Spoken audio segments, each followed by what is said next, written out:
You know that feeling, right? You finally decided you're going to buy that thing you've been wanting. You go online, you head to the store, and it's gone. Sold out. It's so frustrating. Well, today, we're going to get into why that happens. So is it just bad luck? Maybe some kind of retail conspiracy? Well, sometimes, maybe. But, most of the time, the real reason is a core idea that every single business has to deal with, whether it's the corner coffee shop or a massive car company. So when you see a news headline like this one about a Ford plant hitting the brakes on production, it's not just some boring story about supply chains. No, it's actually a perfect real-world example of a company hitting its production limit. And that limit, it has a name. And that name is capacity.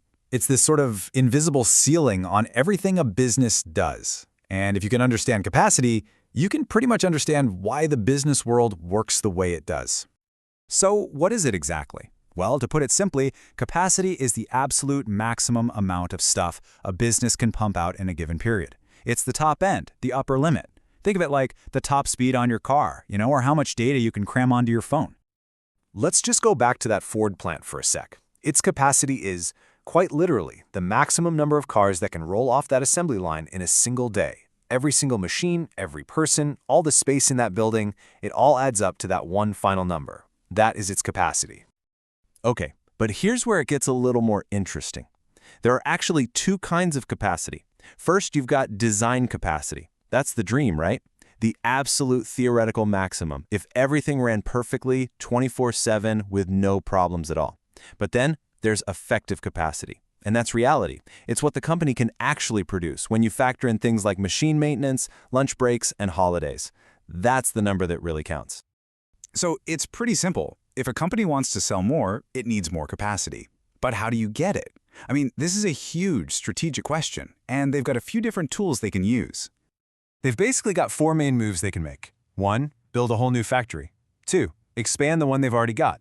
3, just pay someone else to make their stuff. Or 4, find a way to get more out of the setup they already have. Each one of these has some serious pros and cons. So let's just look at those first two options. A greenfield project? Well, that's like building your dream house from scratch on a fresh plot of land. You get everything exactly how you want it, but man, is it expensive and slow. A brownfield project, on the other hand, is more like renovating your current house. It's way faster and cheaper, but at the end of the day, you're still working with the old foundation. And picking the right path here isn't just about construction. It is a massive financial puzzle. How do you possibly decide when it's worth spending millions on a new building versus just, say, outsourcing the extra work? All right, to make this really clear, let's switch gears. Forget cars for a minute. Let's look at a much simpler example from our source material, a company called Oceanside Seafood. All they're trying to do is figure out the cheapest way to ship their fish to their customers. So they've got 3 choices. They could use a regular shipping service, which costs them nothing up front but is pretty pricey for each delivery. Or they could sound a contract. That has a $5,000 fixed cost, but each trip is cheaper. Or they could go all in and lease their own truck. That's a huge upfront cost, but then each shipment is dirt cheap. So, what's the right call? Believe it or not, the answer to that huge question comes down to this one single number, 11. It seems totally random, I know, but this number is the absolute key to making the right choice. So what is this magic number 11 all about? It's what's known as an indifference point. It's the exact crossover moment. See, if Oceanside thinks they'll make fewer than 11 shipments, then the first option with 0 upfront cost is the cheapest. It just makes sense. But the moment they think they'll make more than 11 shipments, that contract option with the $5,000 fee suddenly becomes the winner because the per shipment cost is so much lower. Businesses do this kind of math all the time to figure out when to invest. Okay, so that all sounds pretty neat and tidy on a spreadsheet, right? You run the numbers and you make a plan. But then, reality hits. And even the most brilliant plans can get completely wrecked by the real world. I mean, a company can spend billions of dollars building the perfect factory with all the costs and outputs calculated down to the penny, and then something totally out of their control can bring the whole operation to a screeching halt. And let's bring it back to Ford one last time. A global chip shortage means they literally don't have the parts to finish building their trucks. A workers' strike means they don't have the people to do the work. See? 2 completely different problems, but the result is exactly the same. Trucks just aren't getting made.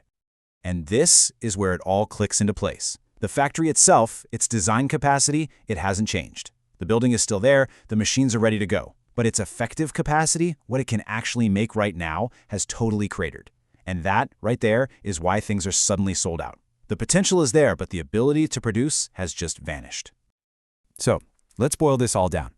What have we really learned? First, capacity is the hard limit on what a business can do, period. Second, deciding to change that capacity is a massive, expensive decision full of tough trade-offs. And finally, the real world can and will throw a wrench in the works, crushing a company's actual ability to make the things you want to buy. And that kind of leaves us with one final thought for you. Think about your own time and energy as a form of capacity. You only have so much in a day, right? So if you needed to get more done, would you try to improve your own efficiency? Or would you outsource and ask someone for help?